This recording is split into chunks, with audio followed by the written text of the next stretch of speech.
Good morning, students.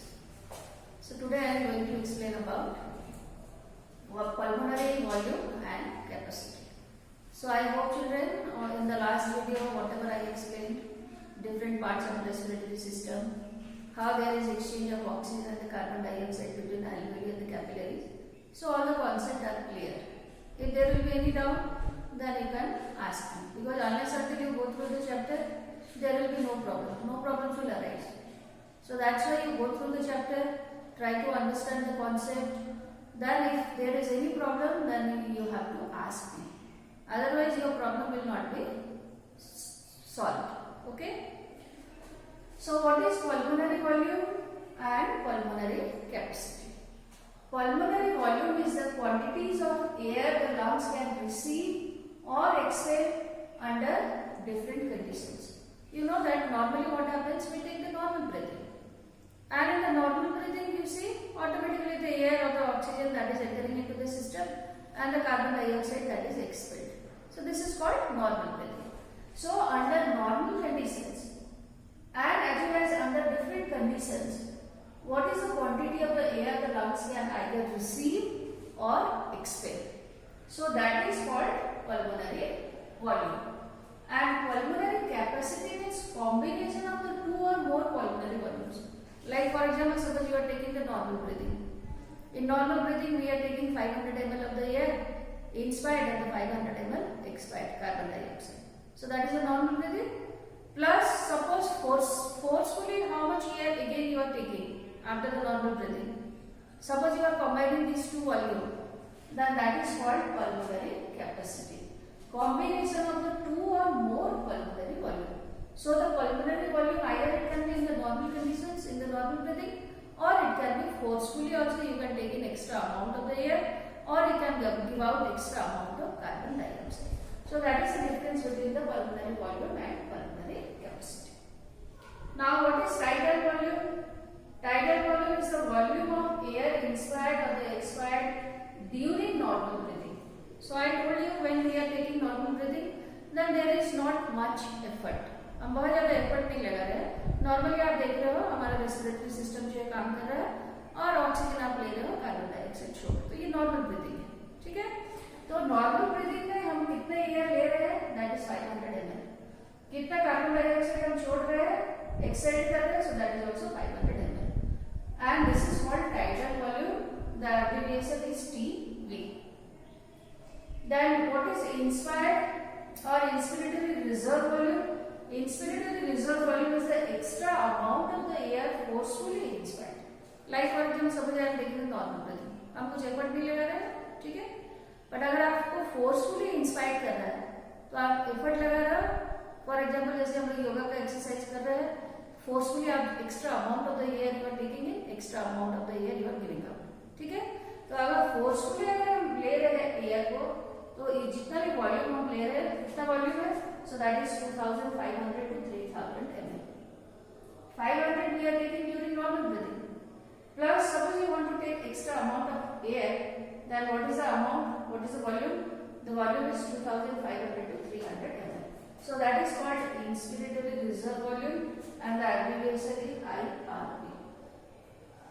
Similarly, suppose forcefully you are exhaling. Forcefully I am taking in, forcefully I am giving out. Then that is called expiratory reserve volume. Now here you see forcefully we can take 2500 ml of the air, but forcefully what is the volume of the carbon dioxide that can be expelled? That is 1000 ml to 1100 ml, and the abbreviation is ERV. Here the abbreviation that is IRV, here the abbreviation that is ERV. Okay. Then next is residual volume. Volume of air which remain in lungs always, and the amount that is 1100 to 1200 ml. Lungs, that is a spongy and the elastic organ. And before also explaining different part of respiratory system, I have told you trachea, that is a collapsible tube. Trachea is surrounded by the C-shaped cartilage. Why? Because the cartilage will hold the trachea so that it will not collapse. जैसे for example आप एक balloon लीजिए, balloon में हवा भरा हुआ, तो ये फुला हुआ है, अगर आप हवा निकाल दोगे तो ये चिपक जाएगा, तो उसी तरह से ट्रेकिया जो है ये भी कोलैप्स कर सकता है क्योंकि यहाँ पर स्मूथ मसल्स है, बट ये कोलैप्स क्यों नहीं कर रहा है? क्योंकि उसको कार्टिलेज रिंग जो है उसको होल्ड करके पकड़ा हुआ है। तो हमेशा you can find out always inside lungs some amount of air is remaining, it is not without air. कुछ वॉल्यूम ऑफ द एयर जो हमेशा लंग्स में रहता है उसका अमाउंट कितना है? 1100 ml टू 1200 ml, और इसको हम क्या बोल रहे हैं? Residual volume. So now I will explain you about what is pulmonary capacity. One is the inspiratory capacity. Capacity means that is the volume of the air which can remain either in the lungs or in the respiratory system or in the passage. So the inspiratory capacity, that is the total volume of air a person can inspire after normal expiration. Normal expiration, how much volume of the air we are giving out, expelling? So that is 500 ml. So after giving out 500 ml of the air, so how much air normally we are taking and how much air forcibly we are taking? Because the tidal volume, so that is the 500 ml which we are taking during normal breathing, and forcefully suppose we are taking air, so that is called IRV. So TV plus IRV, so that is called inspiratory capacity. Similarly, the expiratory capacity, TV plus ERV. What is that? During the normal breathing, how much air we are expelling? So that is 500 ml. And suppose forcefully we are expelling the air, then altogether TV plus ERV, so that is called expiratory capacity. Now what is vital capacity? Vital capacity is the maximum volume of the air a person can breathe in after a forced expiration. Forcefully suppose you are exhaling the air. Now after that, what is the total quantity of the air either normal breathing you can take in or forcefully you can take in? So that is called vital capacity. And total lungs capacity, that is the total volume of the air present in the lungs, because air is there in the lungs and as well as in the respiratory passage also. So the total volume of the air which is there in the lungs and in the respiratory passage after a maximum inspiration. Maximum inspiration after taking the maximum amount of the air, then how much volume of the air you can find out that is present in the lungs and as well as in the respiratory passage. Because I told you neither lungs is without air nor the respiratory passage is without air. Some volume of the air is always remaining in the respiratory passage and as well as the lungs. So that is called VC, vital capacity, and the reserve volume which is always remaining in the lungs, so that is called total lungs capacity. So now we will discuss about transport of gases. There are two types of respiratory gases, one is oxygen, another is carbon dioxide. So which is the place from where the gases are transported? Oxygen is transported from lungs to tissue with the help of blood. Then again the carbon dioxide which is produced at tissue level, so that is carried back to lungs again with the help of the blood. So blood is the medium of transport for oxygen as well as carbon dioxide.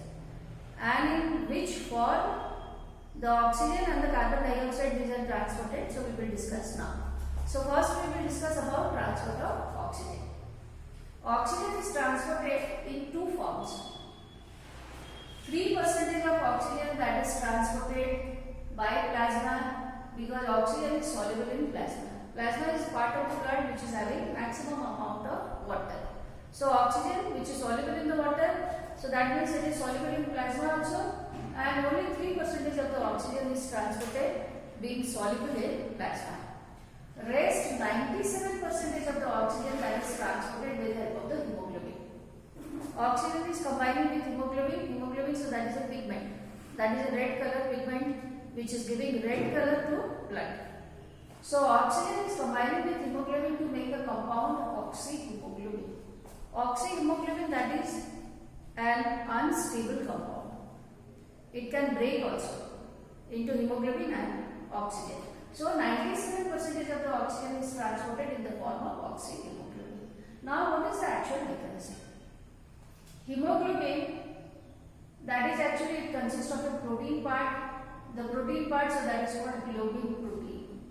and the pigment part, that is called the heme. Heme means iron. So here you can find out the heme portion.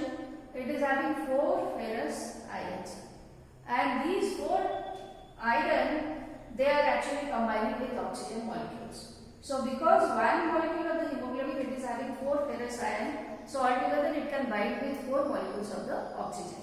So that is the carrying capacity of the hemoglobin molecule. And when it is combining with hemoglobin, it is making a compound which is called oxyhemoglobin. So oxygen, that is mainly transported in the form of the oxyhemoglobin in blood. And when it is transported to tissue, then again, because it is an unstable compound, it breaks down into hemoglobin and the oxygen, then oxygen can be utilized by the tissue. In male, 100 ml of blood contains 15 grams of hemoglobin. Males are having more amount of hemoglobin in comparison to female. So what is the amount of hemoglobin in female? It is 12 to 13 grams. So this is the normal quantity. Male is having more amount of the hemoglobin, so that is 15 gram per 100 ml. Whereas a female, they are having 12 to 13 gram per 100 ml of blood. And 1 gram of hemoglobin, it binds to 1.34 ml of oxygen. So during heavy exercise, what is happening? The body demands more amount of oxygen. During the normal breathing, so the normal quantity, that is maintained. But for example, suppose you take the athlete or you take the sea diver, so there is requirement of more amount of oxygen to the body. So under that condition, what is happening?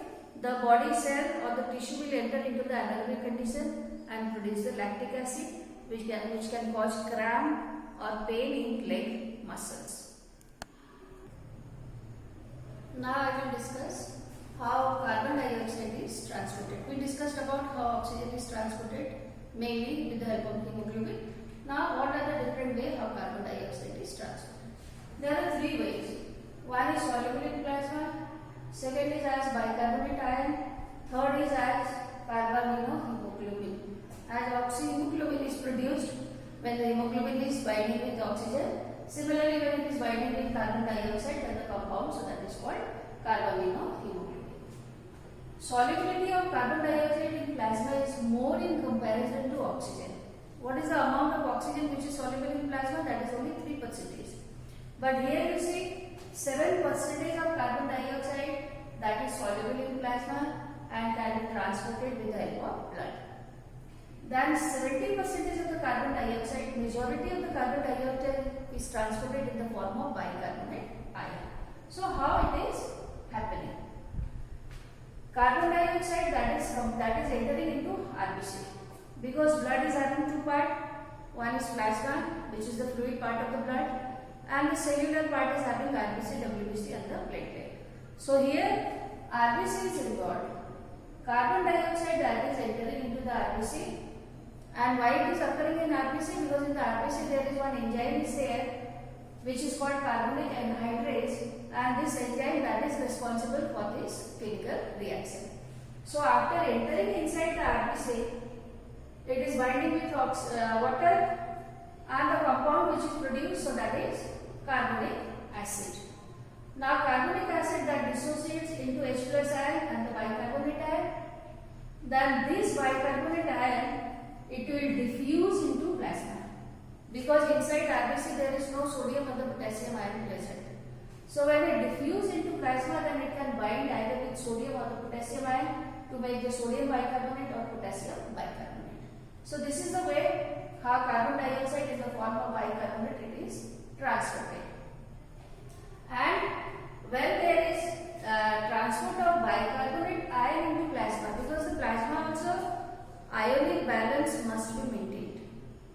So when the negatively charged particle of the ion, so that is coming into plasma, suppose 100 bicarbonate ion they are entering into plasma, then 100 chloride ions will enter into RBC in exchange, so that ionic balance of the plasma can be maintained. Now the third form, so that is carbaminohemoglobin. Carbaminohemoglobin, that is also unstable compound. As I told you, oxyhemoglobin, that is unstable compound. It can dissociate into oxygen and the hemoglobin. Similarly, here also carbaminohemoglobin, which is produced when carbon dioxide is combined with the amino group of so that the compound which is produced, that is called carbamine hemoglobin, and again it can break down into hemoglobin as a carbon dioxide, so that the carbon dioxide that can be exchanged between blood and lungs. So these are all the different way of the mechanism how oxygen is transported, and again the carbon dioxide that is returning back to lungs.